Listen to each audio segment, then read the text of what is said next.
신앙은 먹는 것이다 라는 제목으로 하나님 말씀 함께 나누겠습니다. 우리는 다양한 지도를 머릿속에 넣고 살아갑니다. 어디로 가야 맛있는 것을 먹을 수 있을지, 맛집에 대한 지도가 있고, 어떻게 자녀를 잘 키울 수 있을지 자녀에 대한 지도가 있고, 어떻게 하면 돈을 벌고 성공할 것인지 성공에 대한 지도가 있습니다.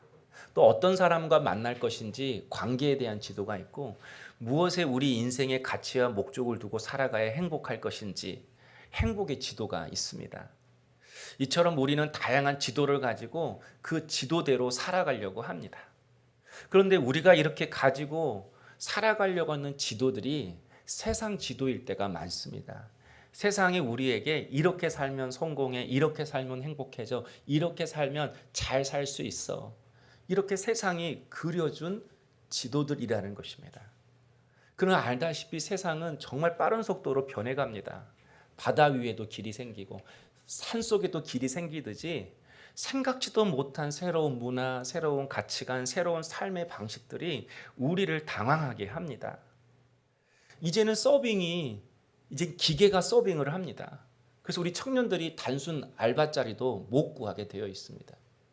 카페 매장에 가도 터치 스크린 방식의 키오스크로 주문하는 방법을 모르면 커피도 마실 수 없습니다. 그래서 이 키오스크 앞에서 한숨 쉬는 어르신들이 많이 있다고 합니다. 또 이젠 사람이 아니라 인공지능 기계 앞에서 회사의 면접을 보기도 합니다. 앞으로 인공지능에서 가장 먼저 없어질 직업들이 의사, 변호사, 판사, 교사, 교수, 우리가 소망하고 바라던 그런 직업들입니다. 그래서 앞으로 무엇이 유망 직종이 될지 직업에 대한 우리의 생각이 많이 달라질 것입니다. 뿐만 아니라 지금 청소년들은 500원도 더치페이를 합니다. 각자 계산을 해요. 친구들이 200원 더 내주려고 하면 그렇게 생각한대요. 돈 있다고 자랑하나? 그래서 정확하게 돈을 나누어서 냅니다. 우리가 보기에는 이기주의인 것 같지만 그들은 철저히 개인주의입니다. 좋게 말하면 남에게 피해를 안 주자는 그런 생각이죠. 우리 청년들은 결혼, 가정에 대해서 우리 기성세대들과 특별히 우리 기독교가 가지고 있는 성경적인 가치관과 다른 생각을 가지고 있습니다. 부부관계에서는 허락됐던 것들을 쉽게 허용을 합니다. 얼마 전에는 우리가 가지고 있는 이 성경적인 가정의 가치관을 완전히 깨트리는 생활 동반자법이 발의가 되었습니다. 남자든 여자든 어느 누구든 어느 정도 같이 살기만 하면 부부와 같은 법적 효력을 주자는 것이었습니다. 이미 독일은 2017년에 그 법을 폐지했습니다. 차별금지법처럼 이름만 좋게 포장한 굉장히 나쁜 법입니다. 이처럼 세상이 시시각각으로 변합니다. 목회도 마찬가지입니다. 코로나 때 경험해 봤듯이 아무리 목회를 오래 했어도 그 목회의 방식이 지금 시대의 대안이 될 수 없습니다. 이처럼 세상이 사막과도 같습니다. 사막은 아무리 높은 모래 언덕이라 할지라도 강한 바람 한번 불면 금세 평지로 바뀝니다. 그래서 지도를 보고 잘 따라가도 바람이 불어서 언덕이 없어지면 지도를 손에 쥐고 있어도 길을 잃을 수가 있는 것입니다. 그래서 세상의 모든 지도는 낡은 지도라는 말이 있습니다. 오늘 지도를 샀어도요, 내일 새로운 길이 생기니까 그 지도는 이미 낡은 지도가 되는 것이죠. 과거의 정답이었어도 지금은 정답이 될 수 없다라는 것입니다. 그래서 우리에게 필요한 것은 지도가 아니라 나침판이라고 말합니다.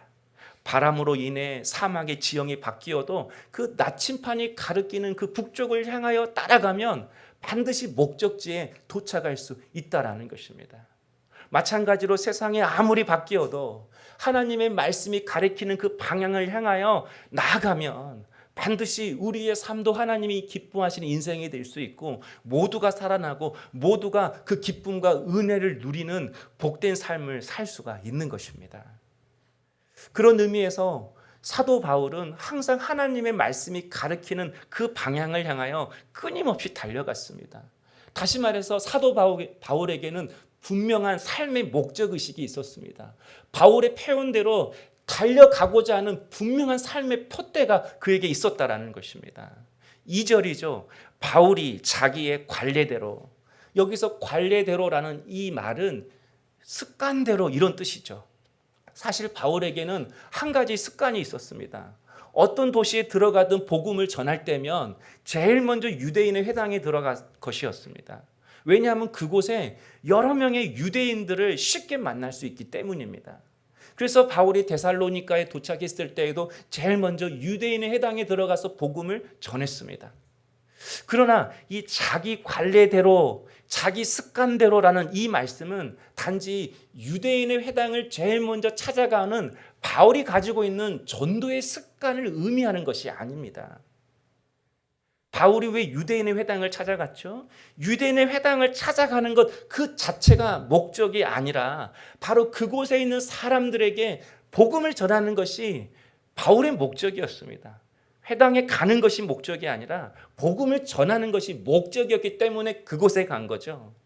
한마디로 사람들이 모이는 곳이라면 그것이 빌립보 강가이든 빌립보 지하 감옥이든 유대인의 회당이든 17장에 나오겠지만 철학자들이 모여있는 아테네 광장이든 어디든지 복음이신 예수 그리스도를 전하는 것이 바울이 가진 삶의 습관이었고 그의 삶의 목적이었다라는 것입니다.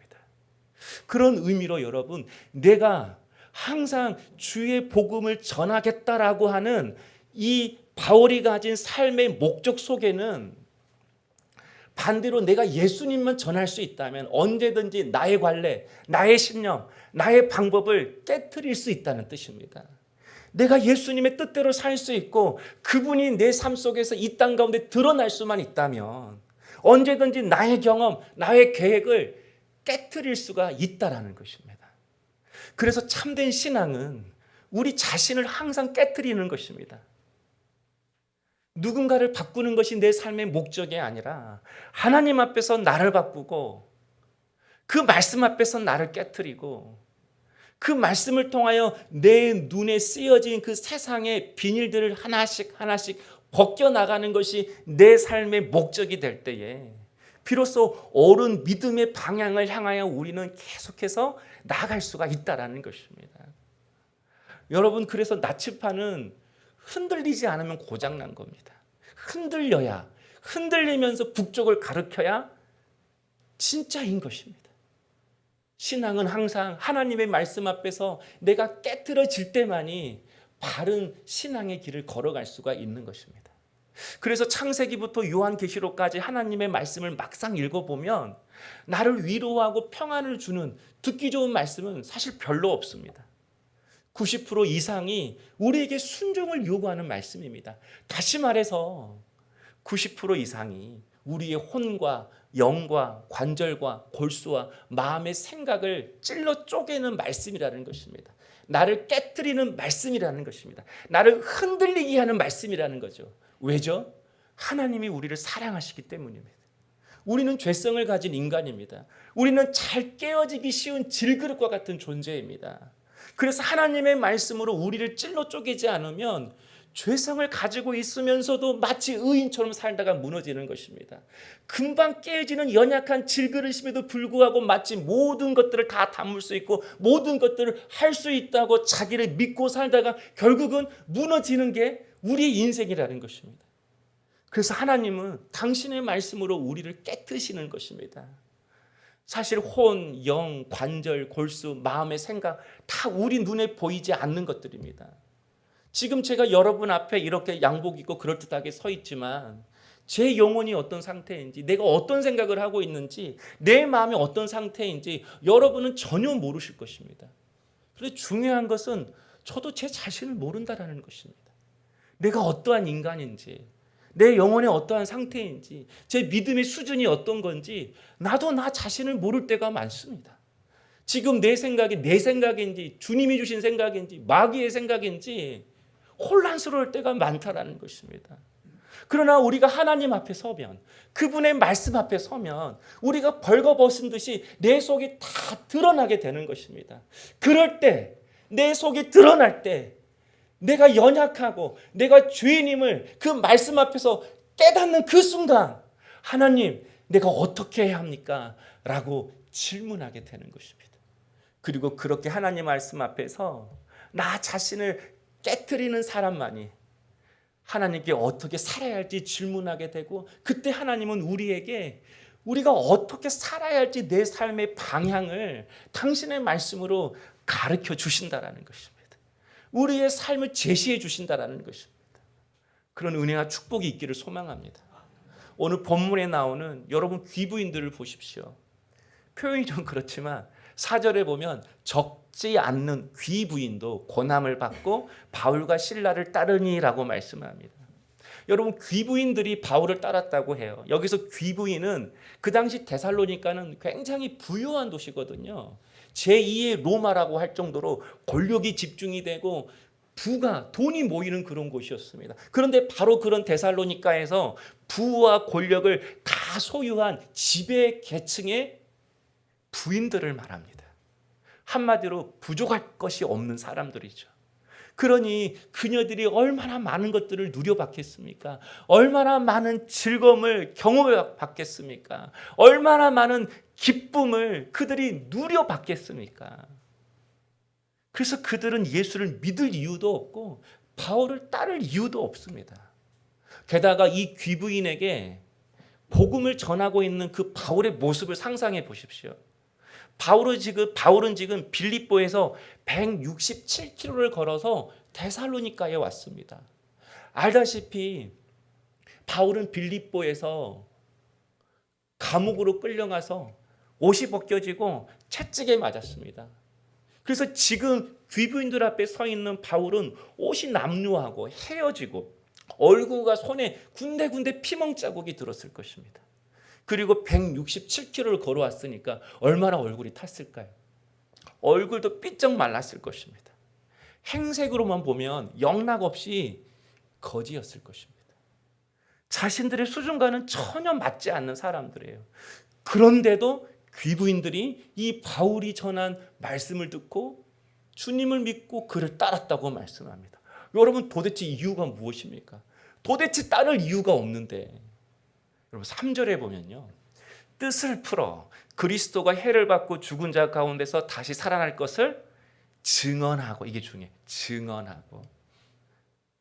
여기서 이 증언하다라는 이 단어의 뜻이 어떤 사실을 마치 식탁을 차려놓듯이, 밥상을 차려놓듯이 구체적으로 설명하다, 그런 뜻입니다.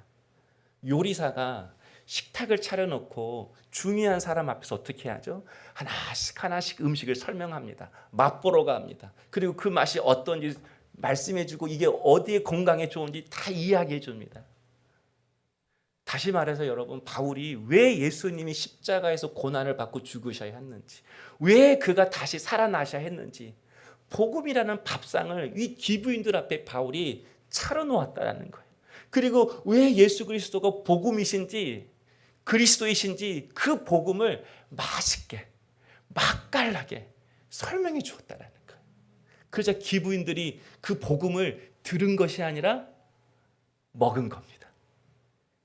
예수를 단지 믿은 것이 아니라 생명의 떡이신 예수를 먹은 것입니다. 한마디로 복음 앞에서 그들이 이제 한 번도 경험하지 못한 영적인 허기를 느낀 거예요. 여러분, 그들이 얼마나 많은 옷과 음식과 세상의 것들을 다 누려받겠습니까? 그런데 그 말씀 앞에서 자기의 모습을 발견하는 거예요.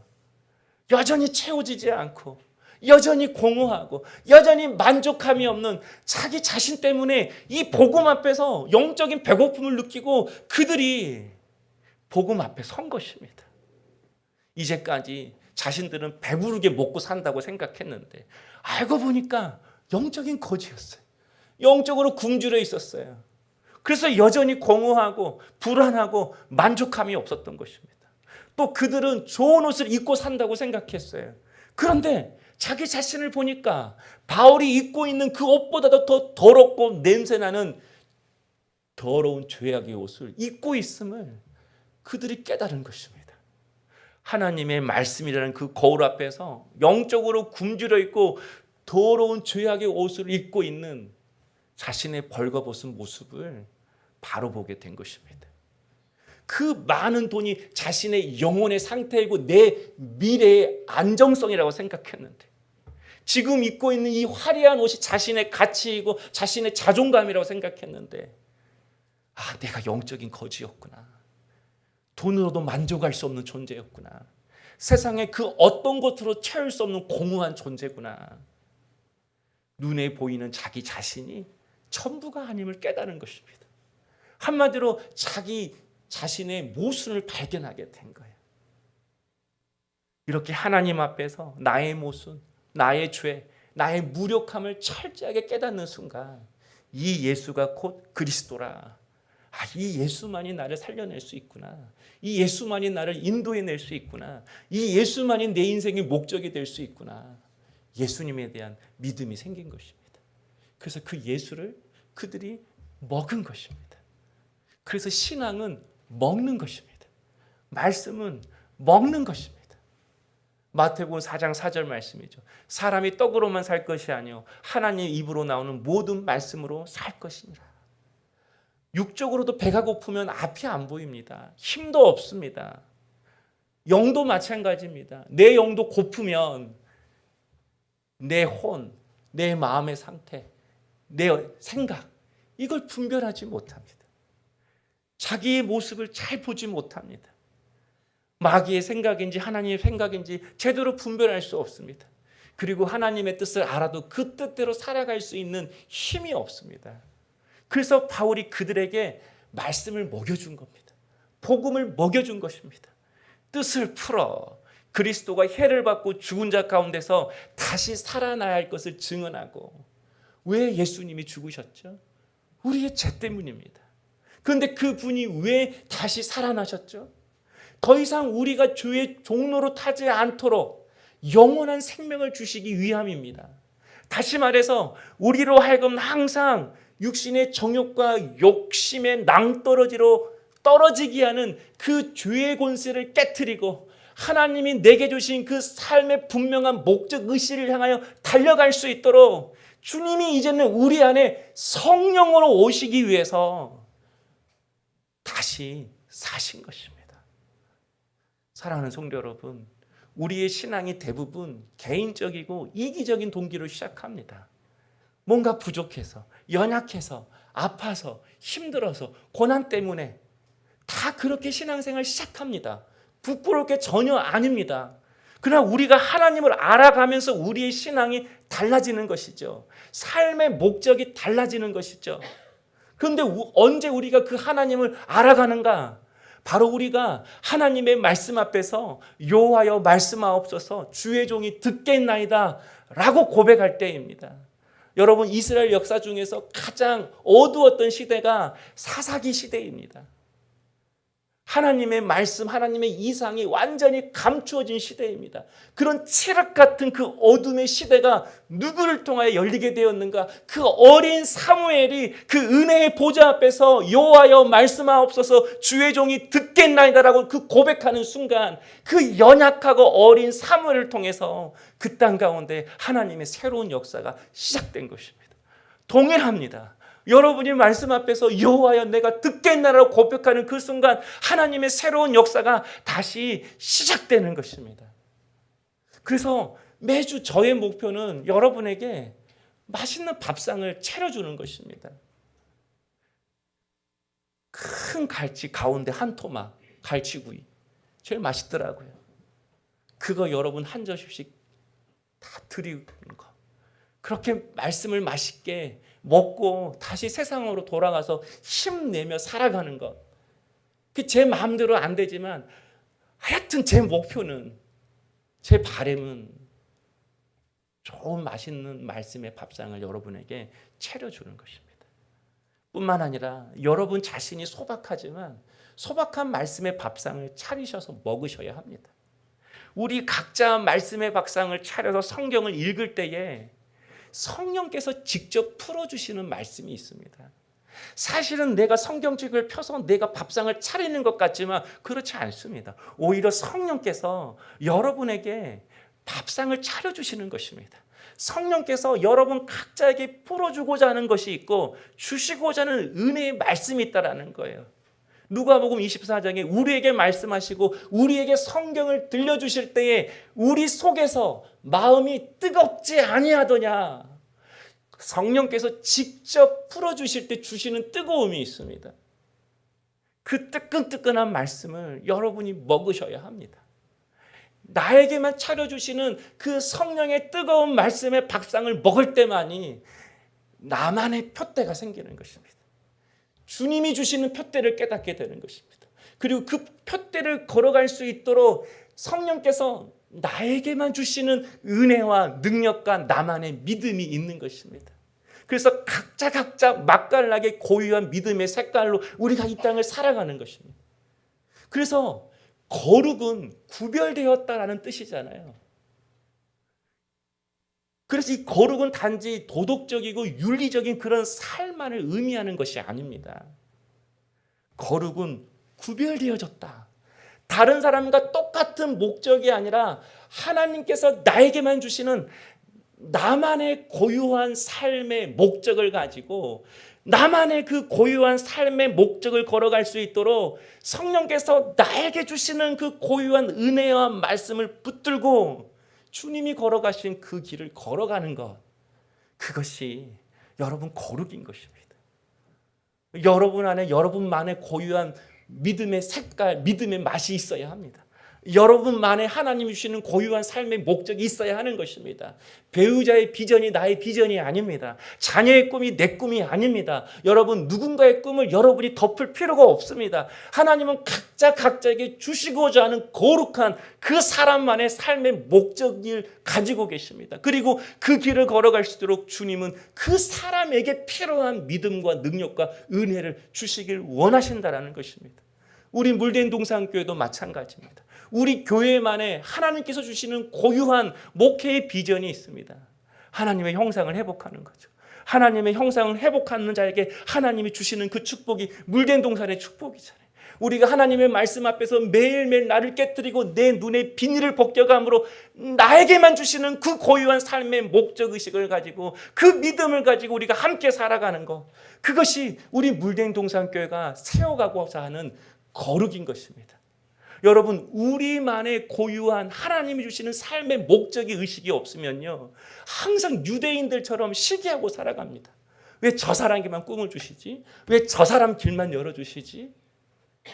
불량배처럼 오늘 이 유대인들이 불량배를 동원해서 소동을 일으키잖아요.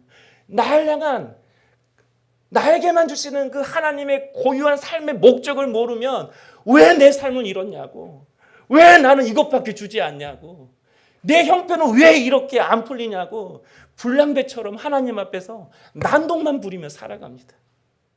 그러나 시편 16편 11절에 주께서 생명의 길을 내게 보이셨으니, 남이 아니라 내게 보이셨으니 내게 보이시리니 주의 앞에는 충만한 기쁨이 있고 주의 오른쪽에는 영원한 즐거움이 있느니라. 주님께서 나에게 보여주시고자 하는, 주시고자 하는 충만한 기쁨과 영원한 즐거움이 있다고 말씀하셨습니다.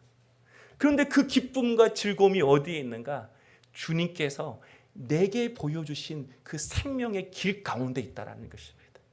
각자가 내 삶의 고유한 삶의 목적 의식을 깨닫을 때만이 하나님이 내게 주시는 그 끝없는 기쁨과 영원한 즐거움을 맛볼 수 있다는 것입니다.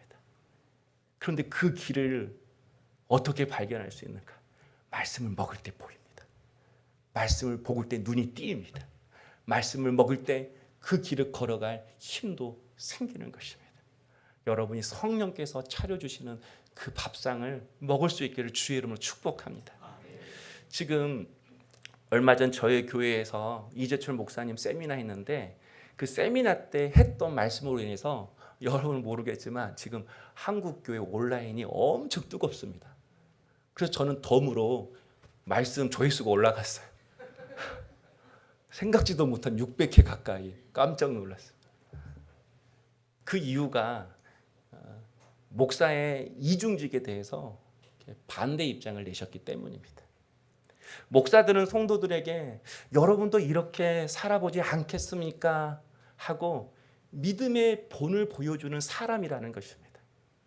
그래서 먹고 사는 것이 때로 어려울지라도 세상에서 일자리 구하는 것보다 그 환경에 자신을 맞추고 자족할 수 있어야 한다는 것이죠. 그래야만 성도들에게 여러분 힘들어도 먼저 그 나라와 의를 구하십시다. 그러면 하나님이 모든 것을 더해 주십니다. 라고 말할 수 있다라는 거예요. 고난이 찾아와도 어려움이 찾아와도 하나님은 참새 한 마리도 책임져 주시고 우리의 필요를 다 아십니다라고 믿음을 가지고 성도들에게 말할 수 있다라는 거예요. 그러니 여러분도 이렇게 믿음 가지고 살아보지 않겠습니까? 그러니 여러분도 소망을 가지고 주님을 의지해 보지 않겠습니까? 이렇게 말 수 있다라는 거죠. 또 목사는 영혼을 살리는 직분이기 때문에 의사보다도 더 영적인 실력을 갖추어 가야 한다는 거예요. 그래서 프로가 돼야 한다는 거죠. 자기를 더 가꾸고 자기의 믿음과 수준을 더 갈고 닦아야 한다는 거예요. 이 말 때문에 이중직 직업을 가지신 목사님들이 이제 발끈했습니다. 목사님은 아픈 아이 앞에서 돈이 없어서 화가 나봤나요? 먹고 사는 것 때문에 때론 목회의 소신도 버려야 하는 그런 마음을 아나요? 굉장히 좀 감정적으로 이렇게 접근을 많이 하셨어요. 물론 저도 그런 아픔을 합니다. 저도 개척을 해봤기 때문에 그런 힘든 시절이 있었습니다. 눈물밖에 안 나오는 그런 형편들이 있었습니다. 여전히 지금도 다를 바 없습니다. 그러나 목사의 이중직을 찬성하냐 반대하냐 이렇게 뜨겁게 서로 이야기를 해도 결국 중요한 것은 성도들이더라고요. 한 성도가 그런 글을 남겼더라고요. 자기들 밥그릇 싸움 한다고. 굉장히 마음이 서글프더라고요. 그런데 중요한 건 여러분, 목사의 이중직을 반대하든 찬성하든 어떤 목사에게 내 영혼을 맡길 것인가라고 하는 결정은 목사들이 내리는 게 아닙니다. 일로 오세요라고 오는 게 아닙니다. 그것은 성도들이 결정하는 것이더라고요. 여러분은 어떤 목사와 교회에게 자신의 영혼을 맡기고 자신의 가정을 맡기겠습니까? 가깝다고 교회에 갈 것입니까? 설교가 짧다고 그런 목사 좋아할 것입니까? 아니면 좀 웃기고 재밌다고 그런 목사에게 맡길 것입니까? 아닐 겁니다. 여러분 식당에 갔을 때 본 음식이 안 나와도 반찬 몇 가지만 딱 먹어보면 이미 여러분 마음속에 이 집 또 올지 안 올지 다 결정을 합니다. 세상이 그렇게 무섭습니다. 하물며 여러분 우리의 영혼을 맡기는 곳인데 더욱 그렇지 않겠습니까? 영적인 허기를 채워줄 수 있는 그런 목사와 교회를 찾지 않겠습니까? 자신의 더러운 옷을 깨끗하게 씻어주고 새로운 옷을 입게 하는 그런 목사와 교회를 찾지 않겠습니까? 하나님이 주시는 내 인생의 고유한 삶의 목적을 발견하게 해주는 그런 목사와 교회를 여러분 찾지 않겠습니까?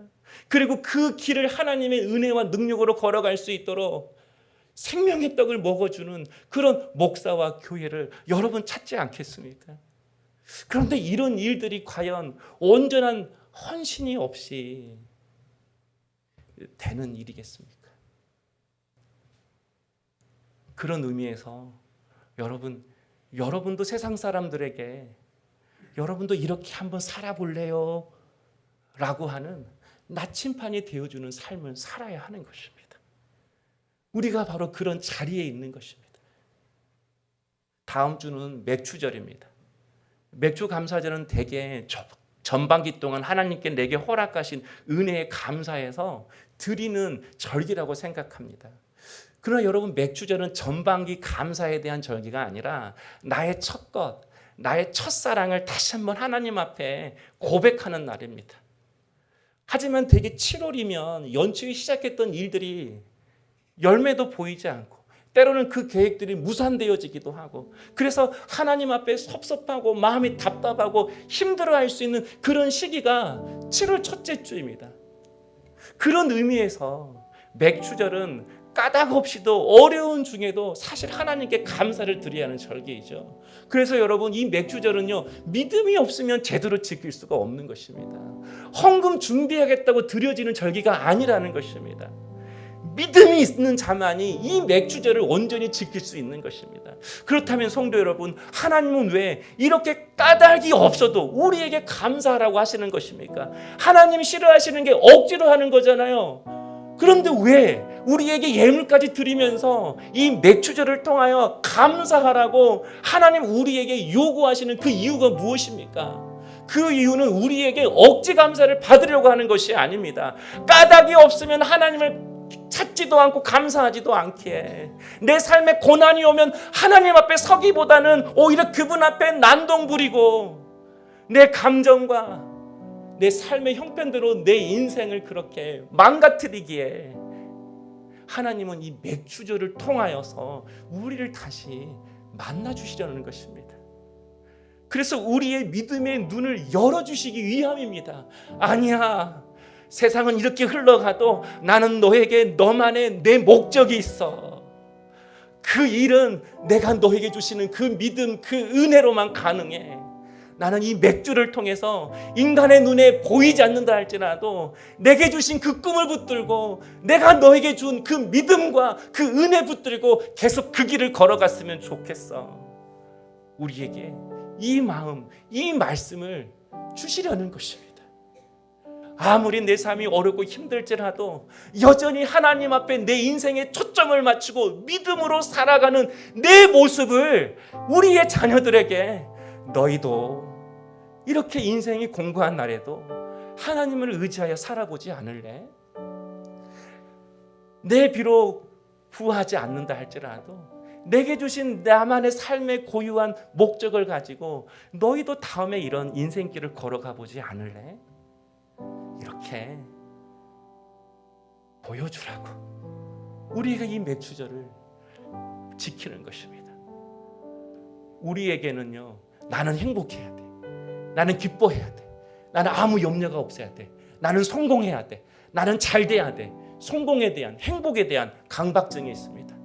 그러나 인생은 맑은 날도 있지만 흐린 날도 있고 비도 오는 날도 있고 폭풍우 치는 날도 있습니다. 언제나 해가 쨍쨍하게 내리면 어떻게 됩니까? 여러분, 우리 가물어서 죽을 뻔했잖아요.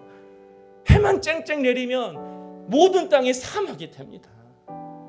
그러므로 여러분, 우리에게 찾아오는 그 폭풍과 치는 그 날을 통해 우리 자신이 얼마나 자기 모순 덩어림을 깨닫기를 원합니다. 세상 그 어느 것도 제대로 담을 수 없는 깨지기 쉬운 질그릇 같은 존재임을 깨닫는 우리 성도님 되기를 원합니다. 그러나 그분의 말씀을 묻고 내게 주신 그 하나님의 고유한 삶의 목적을, 의식을 깨닫고 그 길을 걸어갈 수 있도록 날개만 차려주시는 그 밥상의 은혜를 먹고 우리에게 주어진 그 믿음의 길을 거침없이 달려가는 우리 물된 동산의 성도님 될 수 있기를 주의 이름으로 축복합니다. 우리 함께 기도하겠습니다.